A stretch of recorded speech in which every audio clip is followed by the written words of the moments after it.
Hello student, আলোচনা করছি। তো প্রথমে দেখো জনন কাকে বলে।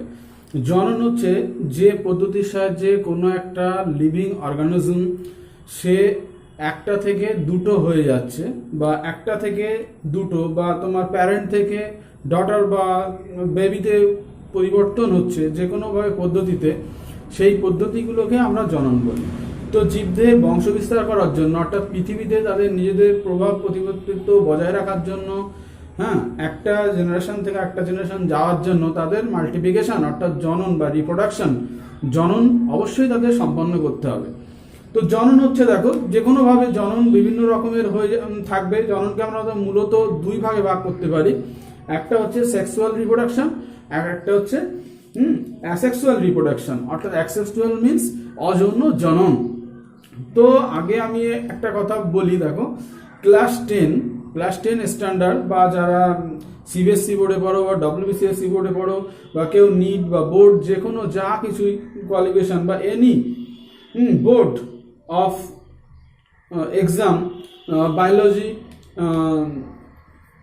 রিপ্রোডাকশন সিস্টেমে তুমি যে কোনোভাবেই পড়ো না কেন, তোমার কিন্তু এই জননটা তোমার কাজে লাগবে। বা অ্যাসেক্সুয়াল রিপ্রোডাকশন সম্পর্কে যে কোনো চাকরি পরীক্ষায় বলো, বা অনেকে বলে যে স্যার আপনি বাংলাতে যে ডব্লিউবিসিএসসি বোর্ড যেগুলো রয়েছে বাংলাতে ক্লাস 10 যারা এবার মাধ্যমিক পরীক্ষা দিচ্ছ তাদের ক্ষেত্রেও প্রযোজ্য। আমি বাংলাগুলো পরপর বলে দেবো। একই টপিকস সিবিএসসি বোর্ড, আবার তোমার ডব্লিউবিসিএসসি বোর্ড আর এনসিইআরটি বোর্ড, একই টপিকস একইভাবে আলোচনা। আমি সবগুলোতেই আমি তোমাদের কীভাবে ধরিয়ে দিচ্ছি, দেখো লিঙ্কটাকে আমি ধরিয়ে দিচ্ছি, যাতে তোমাদের কোনো কম্পিটিটিভ এক্সাম বলো, বা নিট বা জিএনএম বলো, বা যে কোনো কোর্সে বলো, তোমাদের সবার ক্ষেত্রে একদম সবার ক্ষেত্রে ক্লিয়ার হবে উইথ শর্ট কোশ্চেন। আমি যা পড়াবো তার থেকে তোমাদের শর্ট কোশ্চেনও বলে দেবো, যাতে কোনো প্রবলেম তোমাদের না হয়। ওকে, তো চলো আজকে আমি যেটা আলোচনা করছি তোমাদের, যে অ্যাসেক্সুয়াল রিপ্রোডাকশন। তো অযৌন জনন, বাংলায় যাদের ক্লাস 10 স্ট্যান্ডার্ড যাদের বই আছে তারা ওখানে পড়বে অযৌন জনন চ্যাপ্টারটা, ঠিক আছে। আর যারা সিবিএসসি বোর্ড বা এনসিইআরটি বোর্ড ফলো করছে তারা অ্যাসেক্সুয়াল রিপ্রোডাকশন এটা পড়বে। তো অ্যাসেক্সুয়াল রিপ্রোডাকশনকে আমরা প্রধানত ভেরিয়াস টাইপ, আমরা অনেক বইতে দেখবে 5 রকমের আছে, বেসিক্যালি 3 রকম, 5 রকম, 7 রকম ভেরিয়াস টাইপ করা যায়। তো প্রথমে আমি এখানে দেখো যেটা বলছি ফিশন, তার একটা কি বলছে ফিশন মানে কি, ফিশন মানে খণ্ড ভবন, মানে একটা থেকে দুটো হয়ে যাবে, একটা থেকে দুটো হয়ে যাবে। তো it is a kind of asexual reproduction in unicellular organism to create the two new individuals, মানে দুটো হয়ে যাবে একটা থেকে। তো দেখো বাইনারি, এটাকে আবার দুই ভাগে ভাগ করতে পারি, binary fission and multiple fission. Okay, তো বাইনারি ফিশন বলতে কি বোঝো? বাইনারি ফিশন মানে মেনি ব্যাকটেরিয়া, মানে দুটো ভাগে, বাইনারি মানে টু, বাইনারি মানে টু, দুটো ভাগে। আর মাল্টিপ্লিকেশন ফিশন, মাল্টিপল ফিশন হচ্ছে কি অনেকগুলো ভাগে, মানে প্লাজমোডিয়াম। তো আমি সেই ভাগগুলো তোমাদেরকে বলছি। প্রথমে দেখো যে অ্যামিবা হচ্ছে একটা প্রাণী, সেই প্রাণী তাদের ক্ষেত্রেও কিন্তু আমাদের এই টাইপটা তাদের এইভাবে বংশ বিস্তার করছে। ধরো আমি যদি এখানে একটা অ্যামিবার ছবি আঁকি,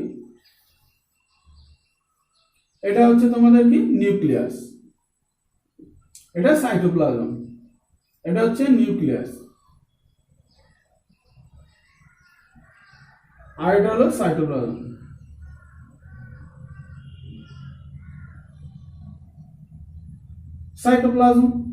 তো এটাকে যদি আমরা এইভাবে মাঝখান দিয়ে ভাগ দুটো ভাগে বিভক্ত হয়ে যায়, তাহলে এখান থেকে আধা নিউক্লিয়াস এখানে, আধা নিউক্লিয়াস এখানে, এই যে দুটো ভাগে বাইনারি ফিশন, অর্থাৎ একটা সেল আমার দুটো ভাগে ডিভাইডেড হয়ে গেল, এখান থেকে সেল হয়ে গেল, মাঝখান থেকে ভাগ হয়ে একটা ডটার সেল, একটা ডটার সেল।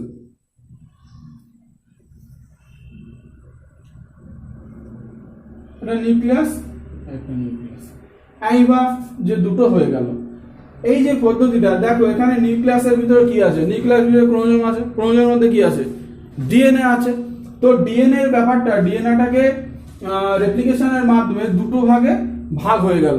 তো এখানে দেখো নতুন কোনো বৈশিষ্ট্য সংযোজিত হলো না। একটা মোস্ট ইম্পর্টেন্ট একটা অযৌন জননের ক্ষেত্রে দেখো কোনো নতুনত্ব কোনো বৈশিষ্ট্য এখানে আসবে না। কেন আসবে না?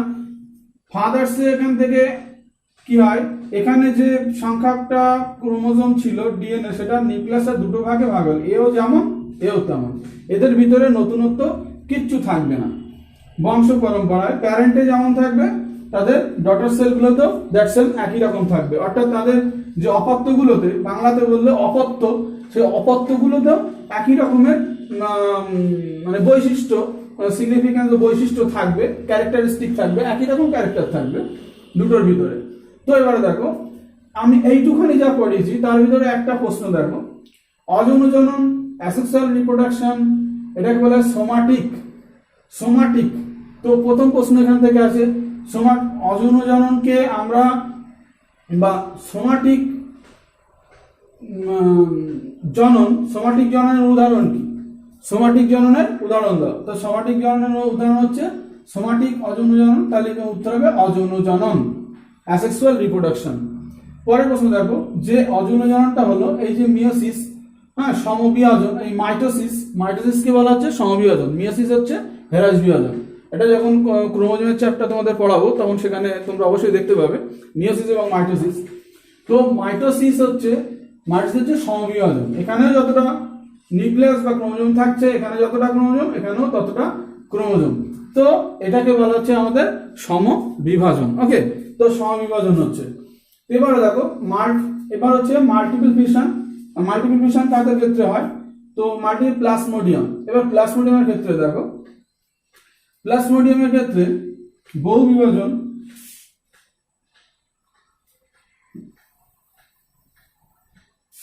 প্লাজমোডিয়াম দেখো, প্লাজমোডিয়াম হচ্ছে কি? Plasmodium falciparum, plasmodium vivax, plasmodium ovale, various type of the malaria, তোমার হচ্ছে প্রোটোজোয়া বা ম্যালেরিয়ার জীবাণু।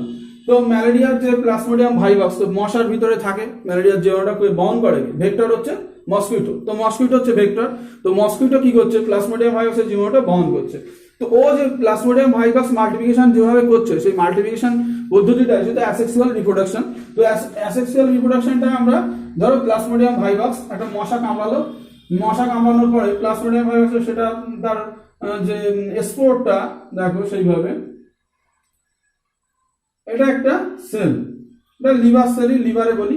দেখো লিভারে একটা সাইকেল হয়, তারপরে তোমার হচ্ছে আরবিসিতে একটা সাইকেল হবে, আর মশার দেহে একটা সাইকেল হবে। ওকে, তো আমি লিভারের ভিতরে কি হচ্ছে, লিভারের ভিতরে একটা সেল, এটা হচ্ছে লিভার, আর এর ভিতরে এটাকে বলা হচ্ছে সিস্ট। এই সিস্টের মধ্যে প্লাজমোডিয়াম, তো প্লাজমোডিয়ামের ভিতরে এই নিউক্লিয়াস, এটা নিউক্লিয়াস, আর এটা হচ্ছে সাইটোপ্লাজম, আর এ হচ্ছে একটা প্লাজমোডিয়াম। এই টোটাল এই সেলটা হচ্ছে একটা প্লাজমোডিয়াম। তো প্লাজমোডিয়ামটা কি হচ্ছে, এর ভিতরে মাল্টিপ্লিকেশন হচ্ছে, অর্থাৎ আস্তে আস্তে যদি বড় করে দেখাই, নিউক্লিয়াসটা এইভাবে আস্তে আস্তে অনেকগুলো টুকরোতে ভেঙে গেল,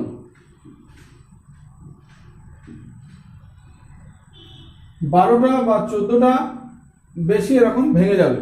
ভেঙে যাওয়ার পরে কি হবে, তার চারিধারে একটা এইভাবে সেলগুলোকে নিয়ে সাইটোপ্লাজমটা চারিধারে থেকে যাবে, থেকে সম্পূর্ণ আলাদা একটা অনেকগুলো ভাগে বিভক্ত হয়ে গেল। সাইটোপ্লাজম চারিধারে সাইটোপ্লাজম, নিউক্লিয়াসটা ভিতরে নিউক্লিয়াসটা।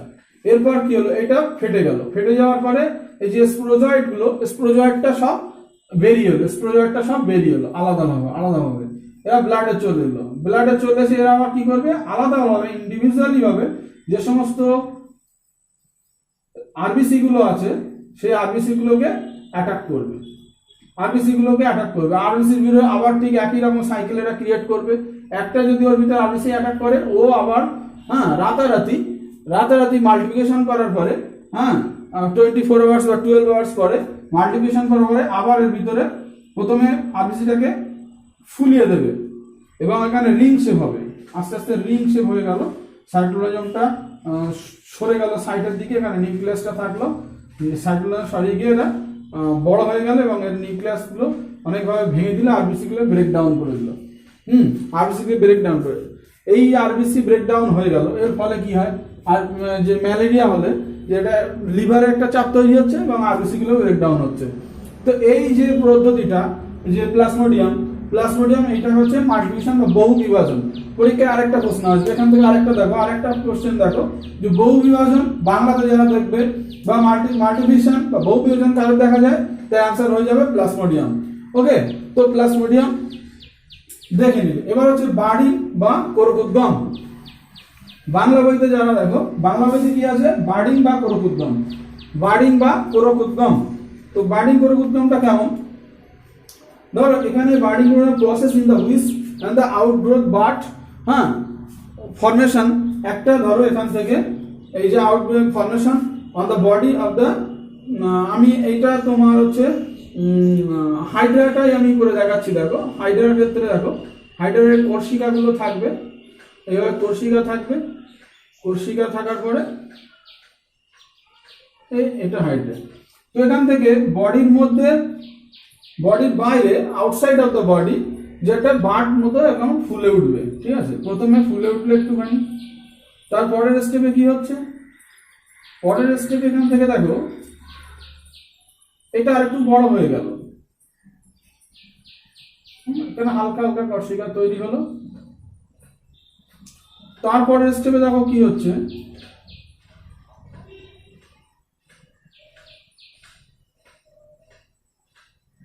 এটা এখান থেকে পুরো ছাড়িয়ে গেল। এখান থেকে ডটার,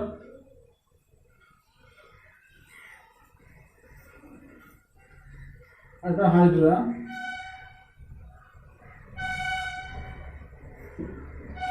তো এখান থেকে অ্যাটাচ ছিল, সেই অ্যাটাচটা আস্তে আস্তে কোরকোদ্গমের মাধ্যমে ছাড়িয়ে গিয়ে একটা নিউ হাইড্রা, নিউ অর্গানিজম বা ডটার তৈরি হয়ে গেল, ঠিক আছে, অর্গানিজম একটা আলাদা তৈরি হয়ে গেল। এই যে একটা আউটসাইড অফ দ্য বডি, পরীক্ষার প্রশ্ন পড়বে যে কোরকোদ্গম বা বার্ডিং দেখা যায় কাদের, কোরকোদ্গম বা বার্ডিং বাইরে দেখা, শুধু এইভাবে প্রশ্ন আসলেই তোমরা অ্যান্সার দিয়ে দেবে যে হাইড্রা দেখা যায়। আবার যদি প্রশ্ন পড়ে যে ইনসাইড অফ দ্য বডি বা গ্যামিউলস ইনসাইড অফ দ্য বডি, যখন inside of the body birding হবে, যেমন স্পঞ্জের ক্ষেত্রে, তো স্পঞ্জের ক্ষেত্রে ভিতরে হয়, সেটাকে বলা হচ্ছে gemmules inside of the body, but সেটা যখন হবে, হয়ে যখন আলাদা হয়ে যাবে, তখন সেটা হচ্ছে ইনসাইড বার্ডিং কোরকোদ্গম, তখন সেটা স্পঞ্জ লিভ। ওকে, তাহলে এইভাবে যে বাট কোরকোদ্গম একটুখানি উঁচু হয়ে উঠে অঙ্গ থেকে আস্তে আস্তে আলাদা হয়ে গেল, তো সেটাকে বলা হচ্ছে বার্ডিং বা কোরকোদ্গম। বোঝা গেল? তো এবারে দেখো, এবার আমি যেটা বলি স্পোর ফার্মেন্টেশন। এবার স্পোরের ব্যাপারটা দেখো,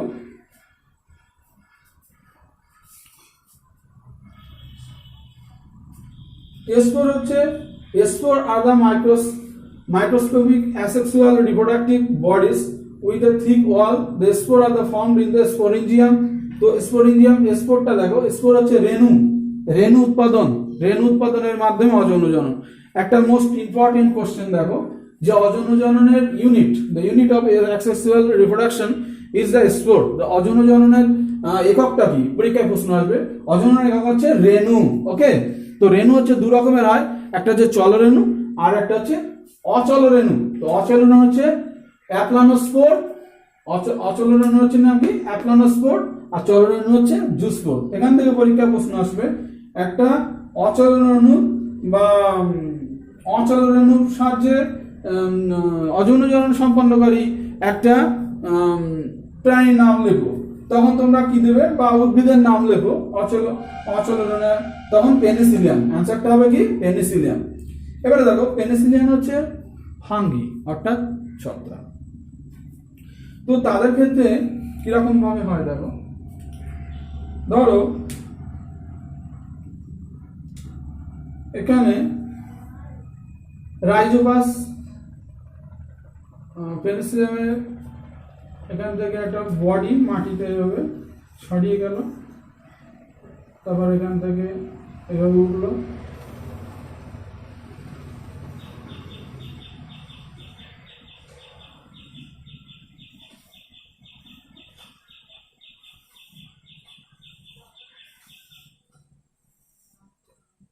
ওকে, তো এগুলোকে আমরা হচ্ছে রাইজয়েড, এটা হচ্ছে হাইপি, আর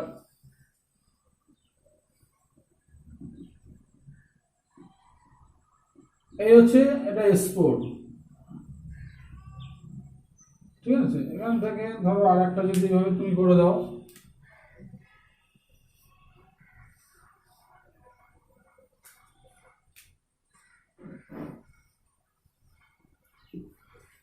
এগুলোকে আইপি, এখান থেকে এটা ধরো, এখান থেকে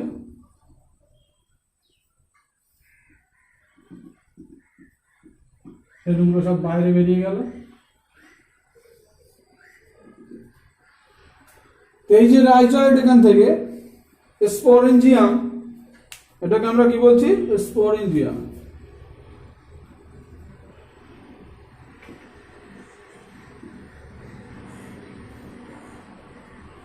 স্পোরেঞ্জিয়ামের মাধ্যমে কি হচ্ছে? স্পোরেঞ্জিয়ামের ভিতরে তোমাদের ওই স্পোর গুলো থাকছে, মাটিতে পড়ে সেখান থেকে আলাদা আবার একটা নতুন তাদের এই মানে পেনিসিলিয়াম আবার তৈরি হচ্ছে। ঠিক আছে, তো রাইজোপাস আবার তৈরি হচ্ছে, আর এটাকে বলছে হাইপি বা অনুসূত্র। ওকে, তো এইভাবে আমাদের স্পোর ফর্মেশন, এটা আস্তে আস্তে আস্তে আস্তে এখান থেকে নিউট্রিশন আসার পরে মাটি থেকে জল শোষণ করার পরে আস্তে আস্তে স্পোর তৈরি হচ্ছে। স্পোর হতে হতে হতে এখানে জলের যে চাপ তৈরি হচ্ছে, প্রেশার তৈরি, এটা আরো একটু বড় হচ্ছে, বড় এটা স্পোর গুলো আরো মাল্টিপ্লিকেশন করছে, করে এটা ফাটিয়ে দিচ্ছে, ফেটে গিয়ে স্পোর গুলো আস্তে আস্তে মাটিতে পড়ছে, পড়ে সেখান থেকে আবার এই দ্যাট সেম একই রকম আর একটা প্লান্ট।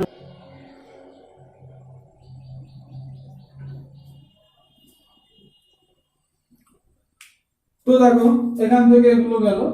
এবার আসছে আমাদের এছাড়া মোটামুটি আর একটা প্রশ্ন আছে অরিয়ভাবে বলছো, সেটা তোমার হচ্ছে যেটা হচ্ছে ফ্র্যাগমেন্টেশন বা খণ্ডীভবন। এটা একটা খুব ইম্পর্টেন্ট জিনিস।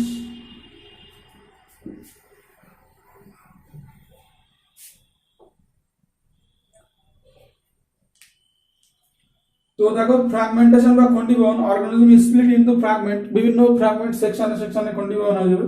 যেমন প্ল্যানেরিয়াটা আমি তোমাদের বোঝাই। প্ল্যানেরিয়াটা ধরো এটা একটা প্ল্যানেরিয়া, এই প্ল্যানেরিয়াটা খণ্ডীভবন হয়ে গেল, একটা খণ্ড হলো, একটা খণ্ড হলো,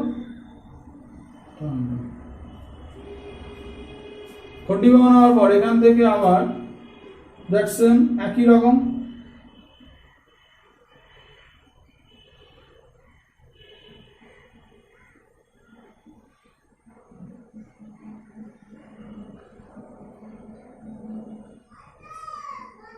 এখান থেকে আবার একটা দ্যাট সেম একই রকম তৈরি হয়ে গেল, এখান থেকে আবার দ্যাট সেম একই রকম প্ল্যানেরিয়া তৈরি হয়ে গেল।